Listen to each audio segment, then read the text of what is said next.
As the sun sets, the coffin lids rise, and the creatures of the night awake. We greet you. This is the Mourning Show. Here at the Mourning Show, we strive to bring you the latest news, music, product, and entertainment reviews, travel, cuisine, and interviews with the people you loathe the most. But first, to see what the night shall bring, we go to our local lunatic, Larry Talbot. What's the foreshadowing forecast? The lunar phase for tonight, Friday the 13th of June 2014, is a full moon. Oh!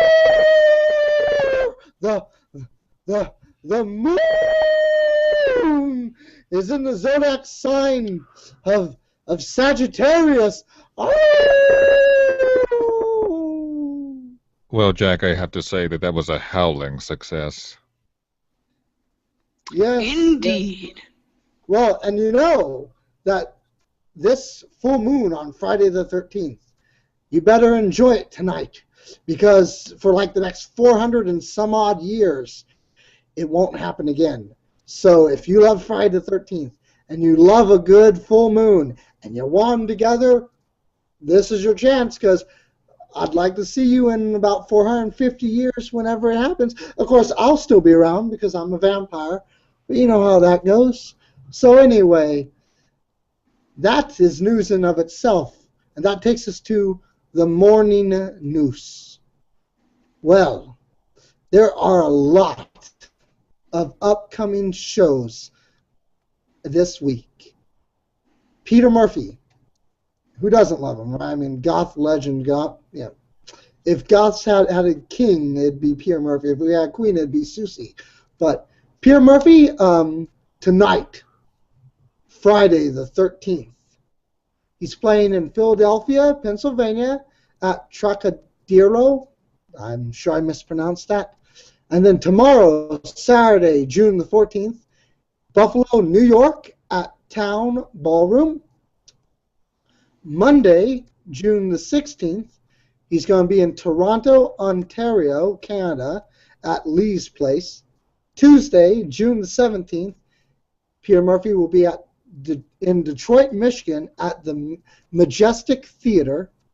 And then on Thursday, June the 18th, he'll be in St. Louis, Missouri. I think that's what MO stands for, at the Firebird. And he will be touring the United States for the next 2 months. We will continue to update on where he'll be as the weeks go by. So to find out where he will be the following week, listen to our next show. Now, that being said, there are some shows that are canceled. Morrissey has canceled the remainder of his U.S. tour due to health concerns. His management posted this update. It is with great sadness that the remainder of the U.S. tour has been canceled. The respiratory infection Morrissey contracted in Miami has worsened, and in the interest of making a full recovery, all further touring plans have been halted.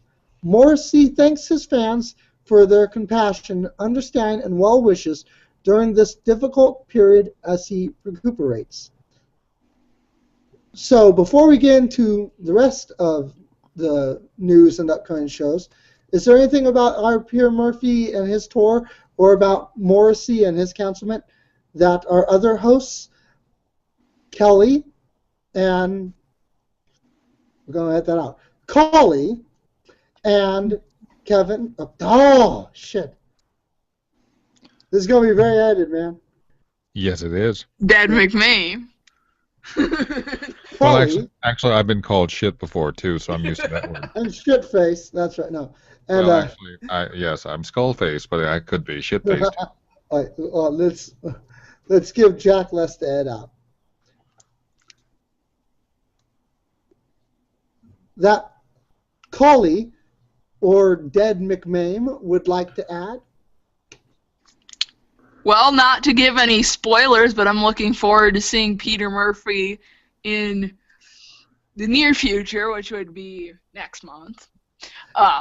And I'm sad that Morrissey has some health concerns, and hopefully he will feel better and get back on the road in the near future.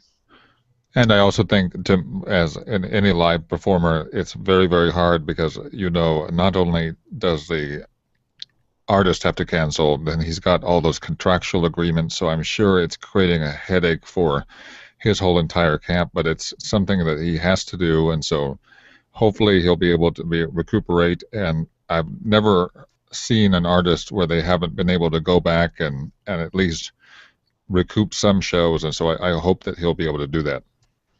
Yeah, I as I've mentioned in a previous show, I've seen Peter Murphy live before, and he run a great show. I gave a review of that shows ago. And yeah, Peter Murphy will be coming to the state that I live in, Arizona, in late July, and so I'm going to try and catch him there. Morrissey, I'm a big fan of the Smiths. His solo work, it's all right. But yeah, his health, anyone's health is important. And I've known people who died, and the cause of their death on their death certificate was respiratory infection. So I really, really wish him a good recovery. So moving on to the rest of our news on that. If you're a fan of Tim Burton films or Danny Elfman is the man who scores the vast majority of Tim Burton's films. Danny Elfman will be putting on his Films of Tim Burton concert in the land of Hell A on Halloween night. I'm sure that's going to sell out weeks and weeks and months in advance. And so if anyone would like to attend that, I know I sure would love to if I lived in the area, then you should buy your tickets now. And I'm sure, it's easy to find Danny Elfman's website. Well, also, Danny Elfman, before he was doing his own solo work, of course, everyone knows him as the lead singer of Oingo Boingo. And since in my former life, of course, when I was living, I did live or knew someone that lived in L.A., and every Halloween in Irvine on Halloween night, Oingo Boingo would play a show at the Verizon Wireless Amphitheater. Yeah, I'm a fan of Oingo Boingo. They were a great band, just full of talent and wanted to do strange stuff, and it is really, really great. They're a nice band. So I'm really I would be interested really just being able to see this show because the two artists together, how awesome Danny Elfman is, and then how he can score the music to Tim Burton's films. It really would be a good show to see. Oh, and any goth, we love. I'm hard pressed to find goth who doesn't love Tim Burton's films. There's a few, I'm sure. But I mean, Tim Burton's films are just so incredible, and I love musicals. And Danny Elfman has done a few musicals, not just with Tim Burton, but with other people as well. Because, of course, Nightmare Before Christmas was not a Tim Burton film, and yeah, Danny Elfman's music. I love Danny Elfman's music so much. So I would love to go, but I don't live in the area.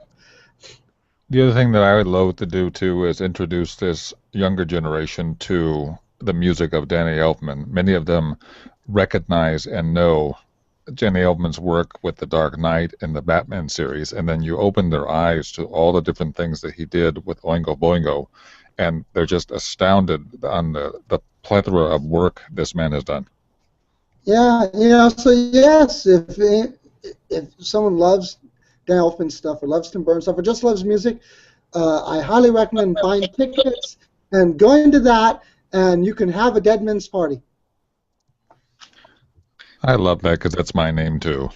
Yes, Dead McMahon, you can be the host. I could. It would be awesome, but I would have to have a casket on stage, which would be a little unsightly. No, No, it would be lovely. yeah, course, the Damned I has could been out on stage since the I could be a 70s. dead ringer for it though. Out you pop out of the coffin. Definitely, I would So, pop out. do we have any other news stories?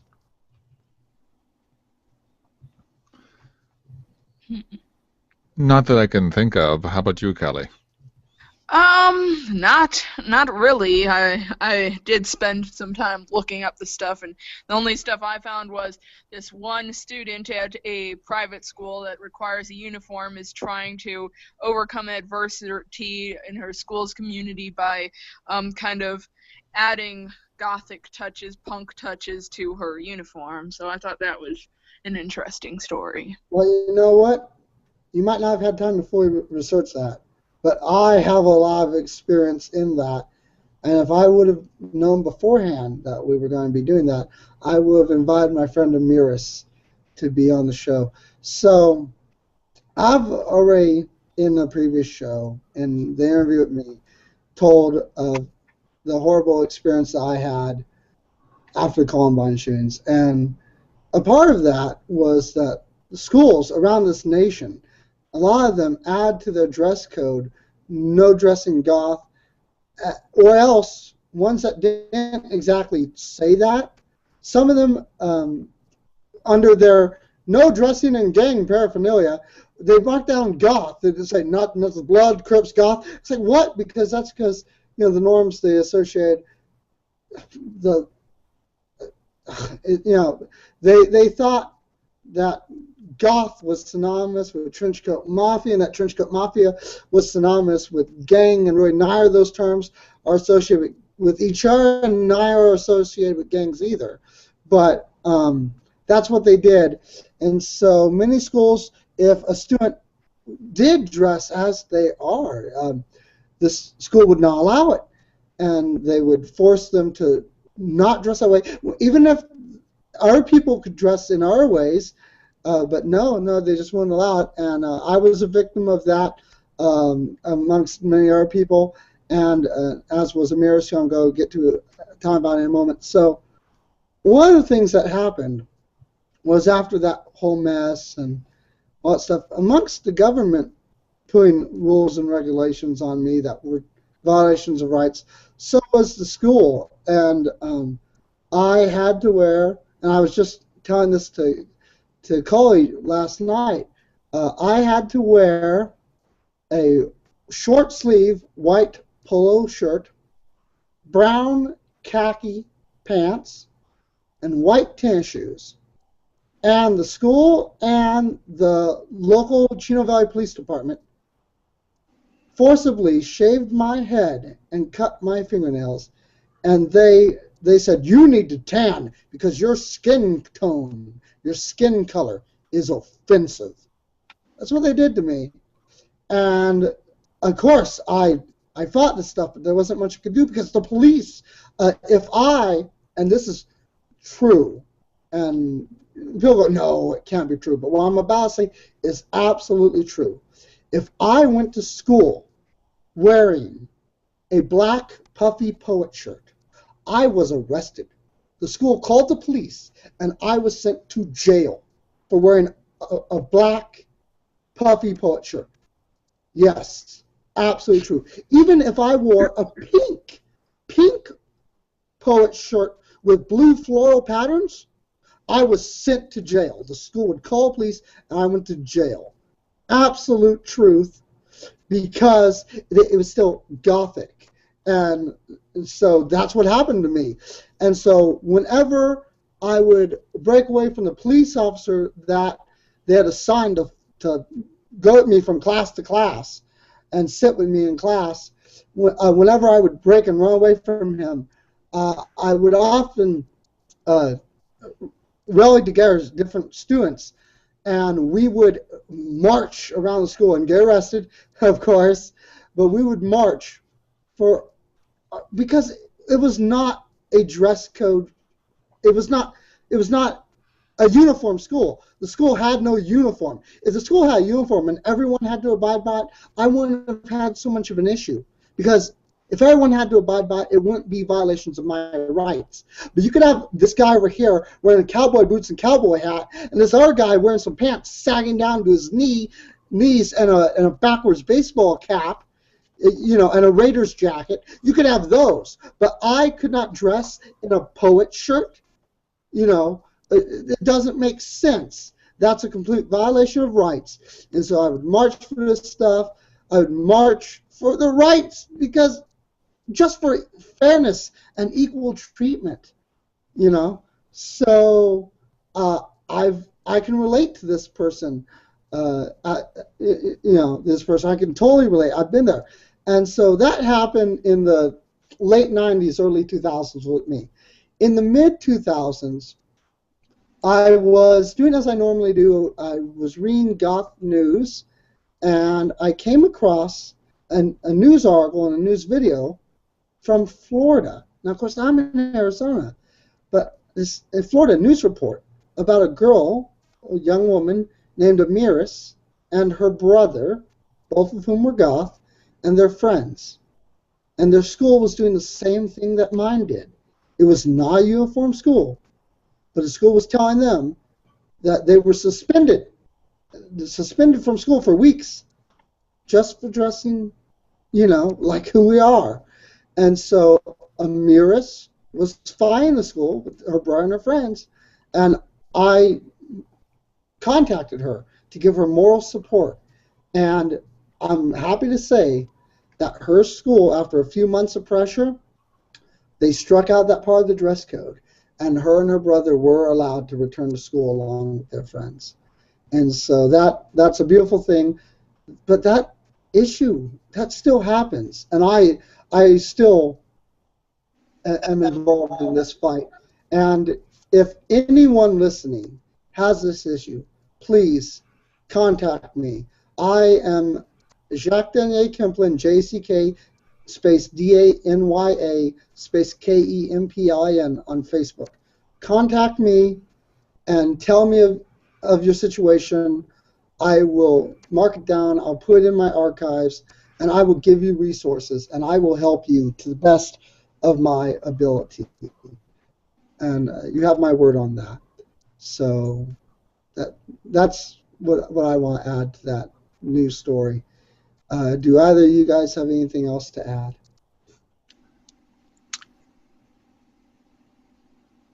No, I think that was very well said. Agreed. I don't have anything to add either. I think that it was very well worded. All right.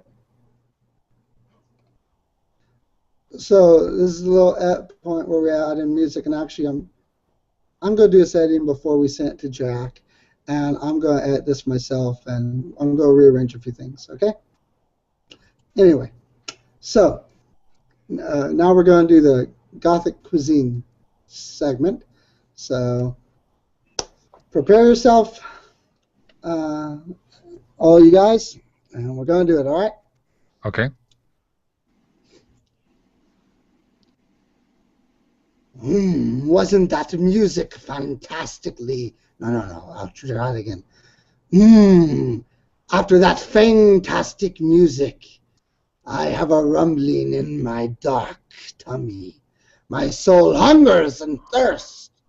So, we shall dig out and exhume recipes from my ghoulish Gothic griddle. Tonight, we shall all get our own piece of the pie with this purple sweet potato pie. For this pie, you will need 1 cup purple sweet potatoes, a stick of butter melted, 3/4 cup sugar, 1 tablespoon all-purpose flour, 1/4 teaspoon cinnamon, 1/4 teaspoon nutmeg, 1/4 teaspoon salt. A lot of 1/4 teaspoons in this. 2 eggs, a cup of milk, 1 teaspoon vanilla, and 9-inch graham cracker pie shell. Place the potatoes in a large pot. It will soon realize its fate. Now fill the pot with water covering the potatoes. Or grape juice for that dark look. Or a good Merlot. Wait. Do they see what's coming? Boil them for 45 minutes. I love this torture. Until you can stick a fork all the way through it. Yes. Boil them and then stab them. Peel off their skin. Yes. It's getting better and better. And place the potatoes into a large mixing bowl. This isn't going to be pretty. Preheat the oven to 425 degrees Fahrenheit. Oh, yes. Melt the butter. Add all ingredients to a large mixing bowl with the potatoes. Now use an immersion blender to liquefy the ingredients. A perfect way to hide the bodies. Now, for the toppings, you will need 1 tablespoon butter, 2 tablespoons all-purpose flour, 2 tablespoons brown sugar, and 1½ teaspoons crushed pecans. Melt the butter in a saucepan. Mix flour, brown sugar, and pecans. Add mixture to saucepan. Stir until consistent and set aside. Abandon it. Now, pour the sweet potato mixture into a graham cracker pie shell and bake it at 425 degrees Fahrenheit for 5 minutes. Then at 350 degrees Fahrenheit for 10 minutes until it is firm. Now, to humiliate its baked corpse, add toppings and bake at 350 degrees Fahrenheit for 15 minutes until it is done. Then quarter and consume. As I digest that purple pie, I shall quench my bloodthirst with a midnight mojito. To concoct this tale, you shall need 13 mint leaves, 13 blackberries, 1 teaspoon of sugar, 3 ounces of black rum, Release the Kraken! 1 ounce of lime juice, and half a cup of club soda. Or you could add black food coloring and have Goth club soda. Crushed ice. And now you place it into a pitcher of mint leaves, add the blackberries and sugar, and muddle it well. Then stir in the rum and lime juice to combine. After that, fill goblets with crushed ice and strain the drink into the glasses. Top it with Goth! club soda, garnish with mint leaves and blackberries. Exquisite! Yes, it sounds to die for.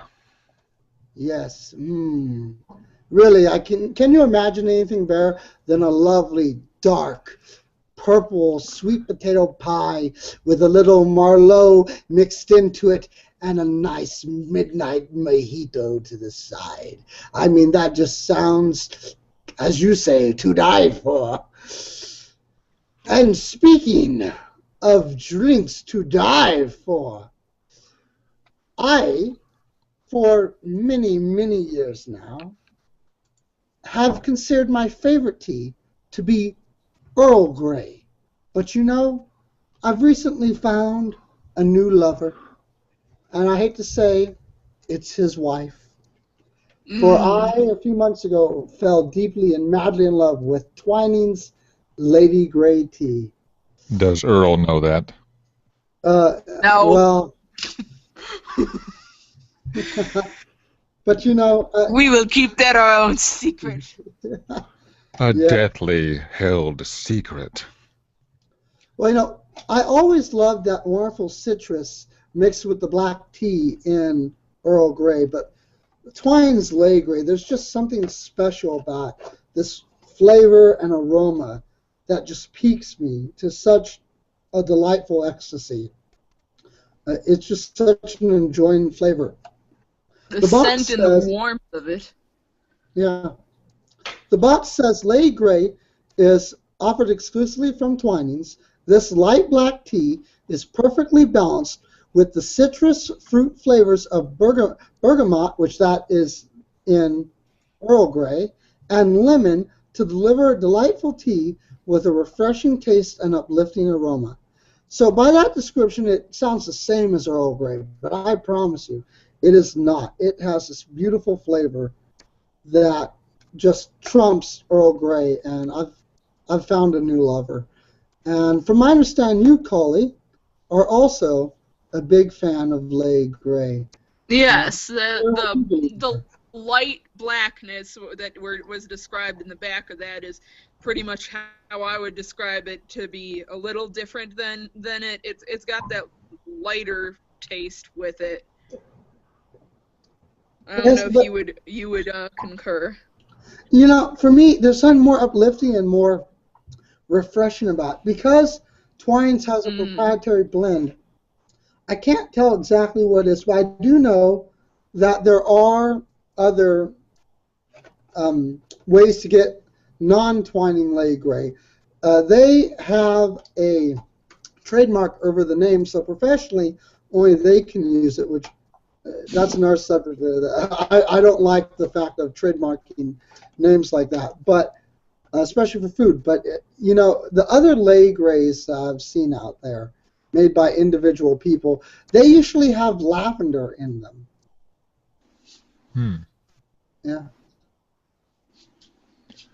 Well, So- I know my only experience really with Earl Grey tea, and it's not good for goths because it keeps you up. It gives you, well, at least when I tried it, it gave me a lot of energy during the daytime when, you know, most goths like to sleep at that time. Well, but see, that's why you don't drink in the day. What are you even doing awake in the day, Dad? No, see, what you do is you drink your Lady Grey tea while listening to the Mourning Show at around 6 p.m., and then it will just keep you up all night, which is perfectly fine for us. Well, you know, Jack, I was a bit of a rebel, and I've gotten better, but that was one of my rebel nights. Ooh, isn't that like a reference to a song or something? Rebel Nights, I'm pretty sure. Yes, or a rebel yell. Rebel, yeah, that's a different song. And, you know, speaking of songs, a musician who has a great love for tea, and I share the same love, is Emily Autumn. In fact, she self-medicates with tea. That's going to be a second musical break, guys. So, Well, now that we're- music suited me to a T. So, now it has come time to review entertainment. Ed, have you found any dreadfully wonderful entertainment recently, be it a movie, a TV show, or a book? Yes, my friends. Since I am very old, as you know, I found a book recently it's in the mortal world now, but the name of it is Welcome, Foolish Mortals, The Life and Voices of Paul Frees. Now, many of you know the classic Disneyland attraction is going to be celebrating its 45th anniversary this August. And many of you know the voice of that ghost host in the attraction was Paul Frees.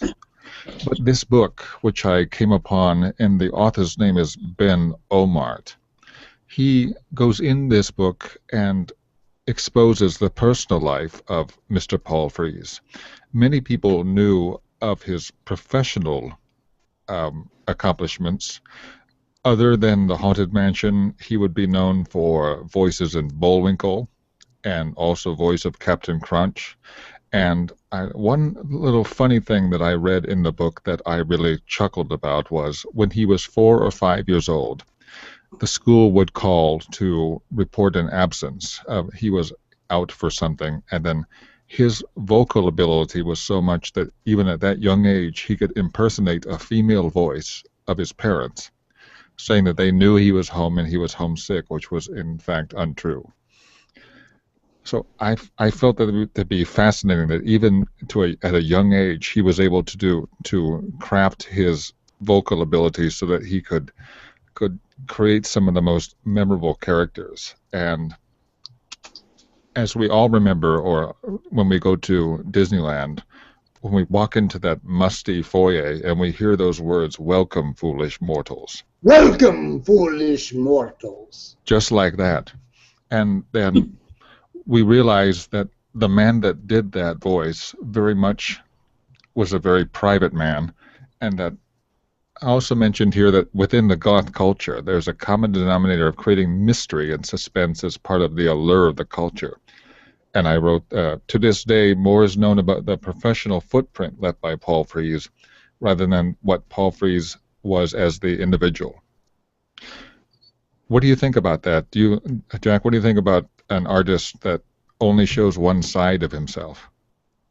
Well, in life, there's only so much that we can show, especially if we're showing ourselves to many people, because most people, they have their own lives, and although we might have a very interesting life, and there might be a lot of very interesting aspects to us, we don't really have the time to share it with everyone, I mean, as our listeners know, I am an artist myself, and really, if someone reads my interviews regarding my art, they're really tuned into only one aspect of me. And so I think that's something that will happen to, no matter who you are, if you are communicating to the public, you can only communicate so much. But something that you said that really struck me was, now see, I always knew of him as, of course, the voice for the Haunted Mansion.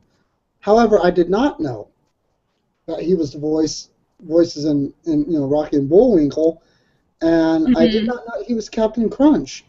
And those characters, of course, they were always a part of my life, and I had no clue. I had no clue whatsoever that those were also him at one time.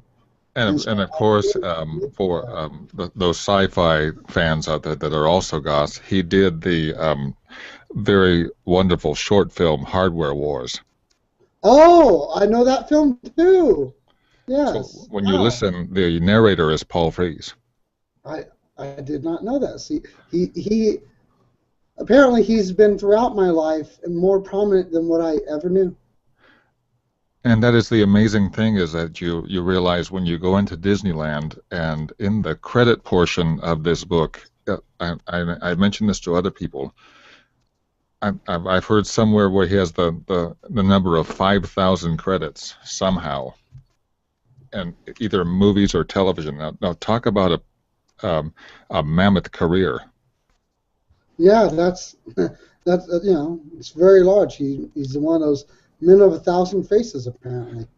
And then when I first heard his voice, I swore or thought that it was the voice of Orson Welles, and then when I found out it wasn't, then I learned that their voices and their timbres are so close that they could pass off as each other.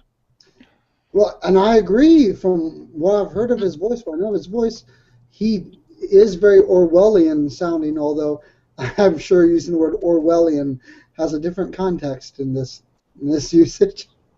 And the most interesting thing, too, in this book is when the readers get it, is the foreword of the book is written by a lady by the name of June Foray. And now she's another lady that many people may not know the name, but you would know the voice, because she was the voice of Natasha in the Bullwinkle series. Yeah. And Paul Frees was the voice of Boris. Oh, yes. I love those characters. And I especially like those characters too, because now if you would play Bullwinkle, Rocky and Bullwinkle, some of the adults would laugh more than the kids. Yeah. Because the jokes were very, very adult. And the real interesting thing about in this book is the recording sessions that were happening for Rocky and Bullwinkle. They wouldn't want them to end because they were making each other laugh so hard. Sounds kind of like our show, doesn't it? Yes, it does. And a dead ringer for us. Indeed. So I fully really think this is a good book to read, and especially right around Bats Day at the parks. It's just something a little extra. I know a lot of the people, they like to go for the Haunted Mansion for that very reason, for listening to the Welcome Foolish Mortals. Now I know when you'll go into the attraction, you'll be waiting for that line now. Yes. Mm-hmm. And then the link, you can always get it on Amazon or just Google Welcome Foolish Mortals, and it's really a fascinating read. Yes, thank you for that, Dad. And now we move on from the voice of the land of magic and wonder of Disneyland, the dark magic and wonder, to Dark Disneyland. Yes, to another dark magic land of wonder as we now travel across the Gothic landscape to the great northern area of Gothic Canada. So myself, Jacques Denier, and our host Collie, we have both experienced different regions of Gothic Canada, and I shall start off with the region that I know best, and that is Montreal, or if you speak English, Montreal. So I have, ever since the early 2000s, had a very dear Quebecois friend named Stephanie. She is a Goth, and we spoke online for years and years and years. It's now been decades. And after so long of speaking, I decided to go up there and join her in Montreal. So she did a wonderful, wonderful thing that, having been within the Montreal Goth scene for so long, she knew a really, really great place to put me. Now, of course, Montreal is very, very large. It is like the size of New York City. It's not quite that large, but it's big. It's very, very big. And any city that big has their little enclaves. You know, they have Little Italy, Little Mexico, Little Israel. They have Chinatown, you know. Well, Montreal has Little Gothiscanza. They have a part of town, about 3 or 4 blocks of town, that is pretty much just Goths, really. There's cafes in that part of town ran by Goths, the Gothic cafes. All of their bars are Goth clubs that are open 6 nights a week. And they have Gothic clothing stores in that part of town. There's this one street that has 3 different Gothic clothing stores right next to each other. And then and next to that is a Gothic shoe store. So, you know, it's just this incredible thing to be in that area and to be surrounded by that. So where Stephanie placed me, if I walked a 2-minute walk if I walked outside my front door, walked 2-minute walk to my left, I was at Cafe Chaos. So from early in the morning until 6 o'clock at night, you could go to Cafe Chaos, a Gothic cafe. And then from 6 o'clock at night until 3 a.m., you would go into Cafe Chaos's basement, and you would be in a Goth club. And it was a Goth club that was a Goth club every night of the week for Monday, Tuesday, Wednesday, Thursday, Friday, and Saturday. And so literally you could wake up in the morning, go to the cafe, stay there until it was time to go below, to go underground, to become a part of the underground scene, and enjoy a Goth club there, you know, until 3 a.m. And so that was incredible. And then, yeah, you might say, whoa, 2-minute walk from my front door? Yes. Now it was a 2-minute walk from my left. If I went a 5-minute walk to my right, then I was at Bar Sapphire, which was another Goth club for 6 days out of the week. It's a 5-minute walk out my front door to my right. So, and then if I walked behind the place I was staying and did a 3-minute walk behind my place, I'd get to the street with all the Gothic clothing stores and the Gothic shoe store. So, it's just this incredible thing.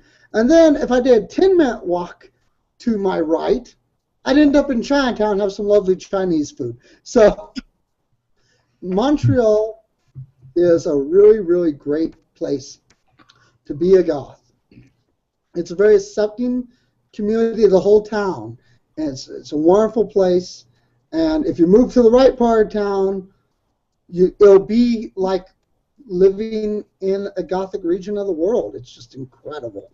And so I highly recommend Montreal, Quebec, Canada. And so now the part of Canada that Coley is familiar with, however, is Toronto. So Coley, tell us of Toronto. Well, I'm familiar with Toronto, Vancouver, Alberta area as well. The Toronto area is a little different. If you want to repeat the Gothic stanza for me, I was trying to look that up since I was like, Gothic community in Canada and Montreal? Where is this? Anyhow, in the Toronto community, I'm more familiar with the club scene up there, like Club Nocturne. And I like the scene up in Canada as preferred to down here, kind of, because the community and the way that people interact together, as Jack was saying, with the formation of community. I might need to edit my voice in here somewhere. Since it's a darker voice. So, just the different clubs, the different, the accessibility with everything next to each other, like one different high street with everything. And when I was up there about 8 years ago, it's basically the nightlife in Toronto is amazing. If you have any questions, you can refer for that. It just amazes me, though.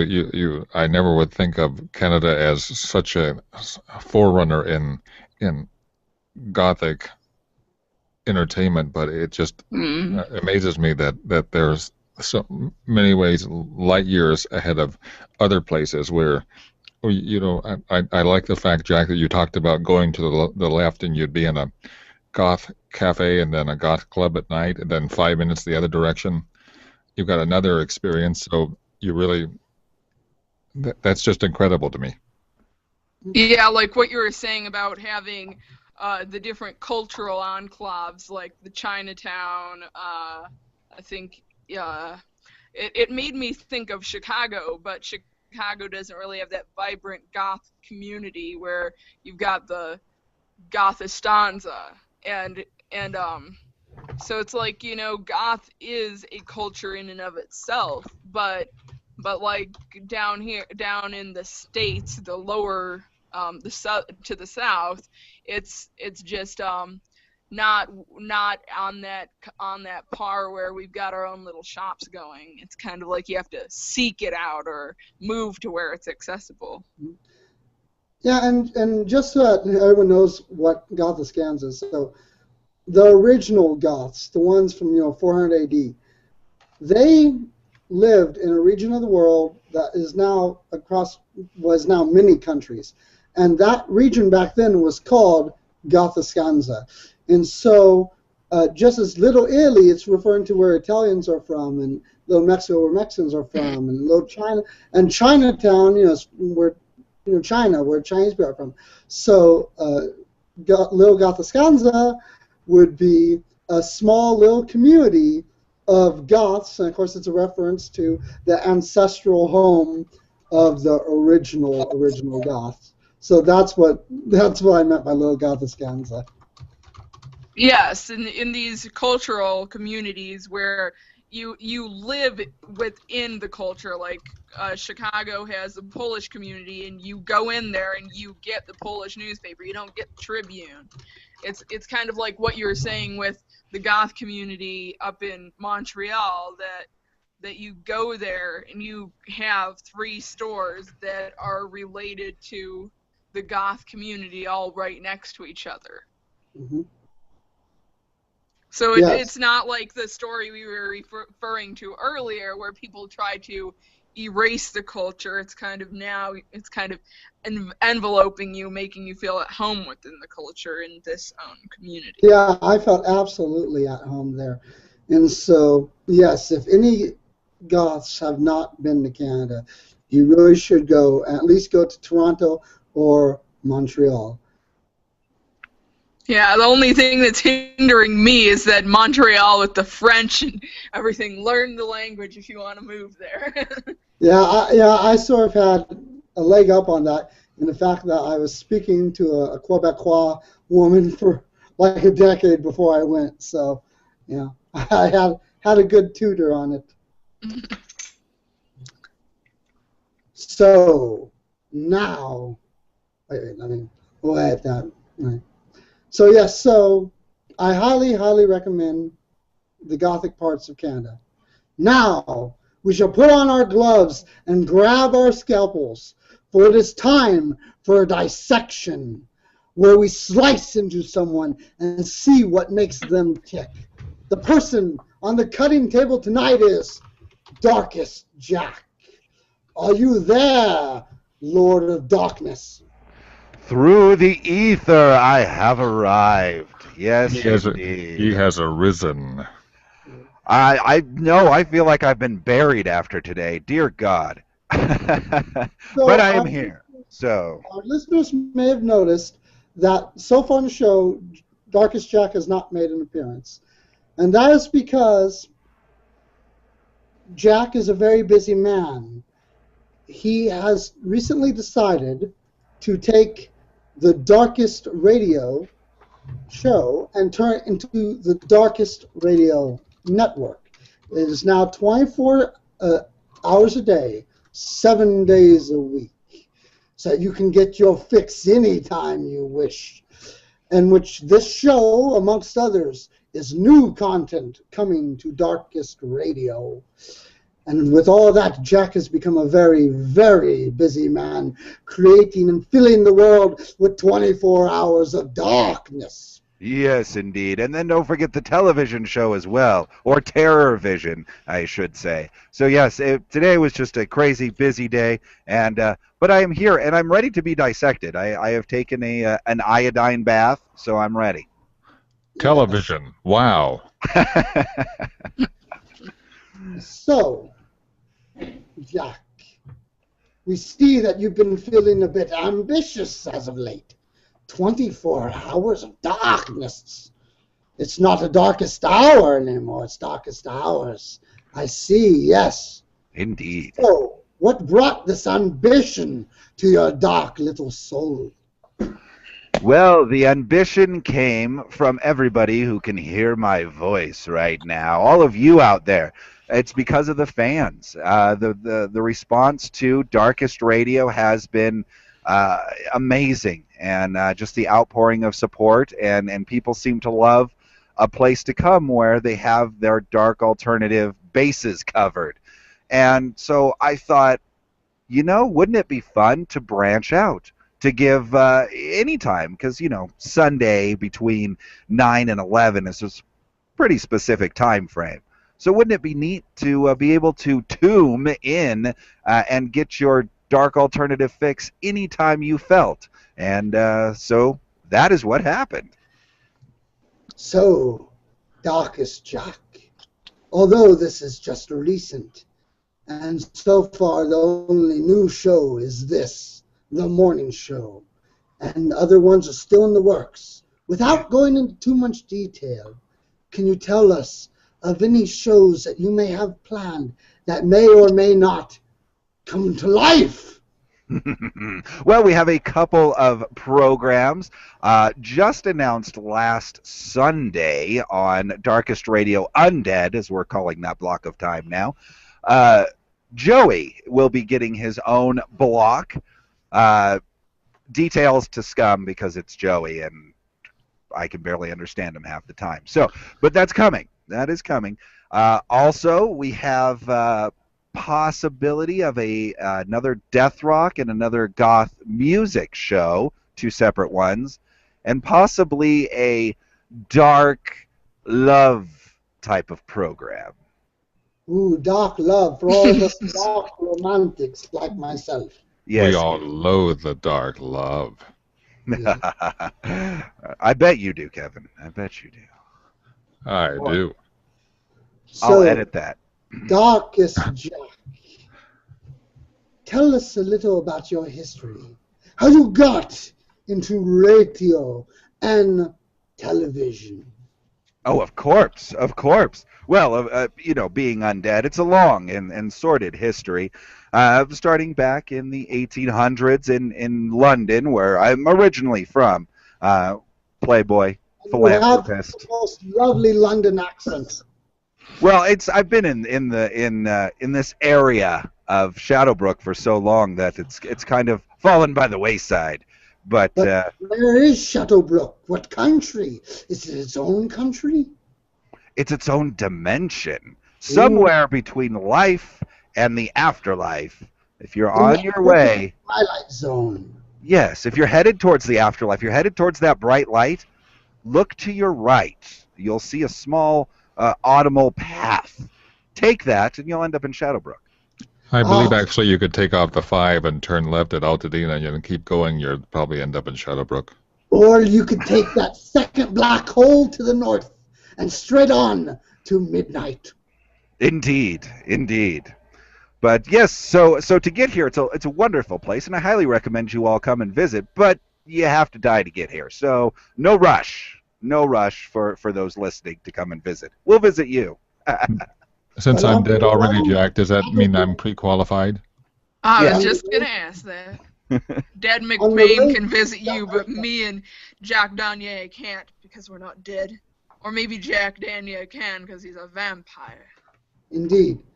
But on the road to Shadowbrook, I'm afraid we got lost, Jack. And you've forgotten to answer the question, how did you get into radio and television?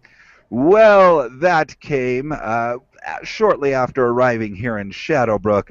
I missed the attention. I was fairly well-to-do in the mortal existence, as I said, philanthropist, and I had my fingers in many pots. But I came here and nobody knew who I was. Well, we can't have that.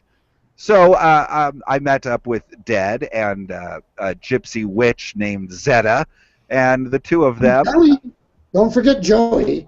Oh, I believe me, I can't. I've tried. But, I think he's still in the closet, isn't he?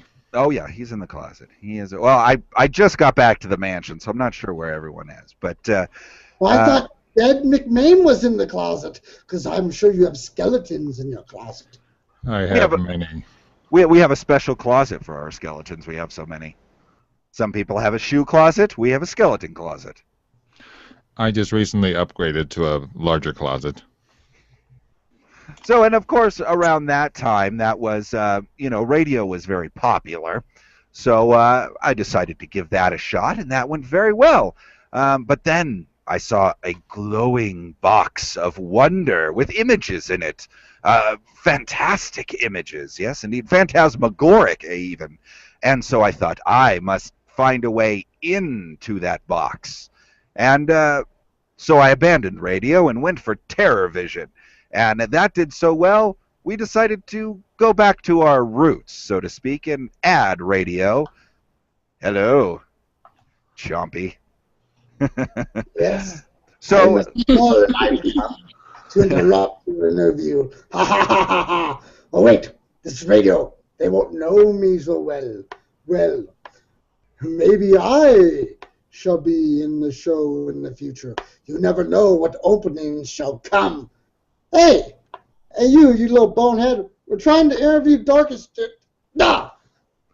All right, Oh, no head on the air, okay? sorry. That's got a actually little good for that dark love show we have. Might have some of that head. No, possibly, possibly. So, your interview before this bonehead interrupted. Oh yes, yes. So I abandoned radio, went to television, had so much fun, and started to take off here in Shadowbrook that I decided to become on all media. So we went back to radio, and then we crossed over to the mortal world, and that is what you creeps are hearing now, the long and the short of it. Well, Jack, that sounds fantastic. And we here at the Morning Show deeply appreciate the chance that you've given us with allowing us to be the first show on your new network. And we are beside ourselves under this amazing full rose moon this evening to have you. We are so lucky that we dug the proper graves and you fit the slot so well. Yes, but Jacques, I believe you and Dad have a rather mournful announcement for our audience about your part in the show. Indeed. Indeed. Well, this is announced first right here on The Mourning Show. More details will come. But as Jacques mentioned a bit earlier, I am a very, very busy ghoul, what with the TV show, the full radio network, and scheduling and all the fun, boring stuff. I unfortunately, and Dad is big on the TV show as well, and unfortunately, we are going to have to take a bow and depart from the morning show from this point forward. Yes, and we're all in deep mourning over that, the morning show. But do not worry, our faithful listeners. The morning show shall not go away, for this was planned from the beginning, you see. Our generous benefactor, Jacques. What Darkest Jack wanted us to do was he wanted to help bring us into reality, to bring us out of Dimension X or Dimension Z, who knows, into this dimension so we could share our morbid, majestic morning show with you. And so he has done so. And having given birth to us, just like the reptilian lizard that he seems to be, he is abandoning us because he knows that we are strong enough to go forward. And so we shall. Over the last two programs, you have shown me your incredibly capable hands, and I am without fear in handing over the show to you. And I know it will grow exponentially and will go beyond my wildest nightmares. And also, too, I morbidly agree that you are awesomely doing a great job, and I am dead serious about that. So, as is tradition after a good dissection, we like to rip out your innards and see what makes you tick. We like to hear the sound of your heartbeat. So, Darkest Jack, what music brings you to life? Well, as our listeners, our loathsome listeners know, Roz Williams is probably the single most biggest inspiration musically of my dark life. And so I'd like to start with a piece from Roz. Another big, something that first introduced me to this genre of music many, many moons ago, Depeche Mode. Yes, indeed. So we'll play a little bit of that, and then a surprise track. Ooh, a surprise. Yes. Well, we won't know until tomorrow. And neither will I. You're just gonna shuffle Shuffle through the musical ethers. It's like the prize in the Cracker Jack box. I was hoping for a cracker, and I ended up with Jack. You've just listened to The Mourning Show. Now we are going to go cry in a corner. I'm feeling awful blue. Yeah, whatever. We're signing off.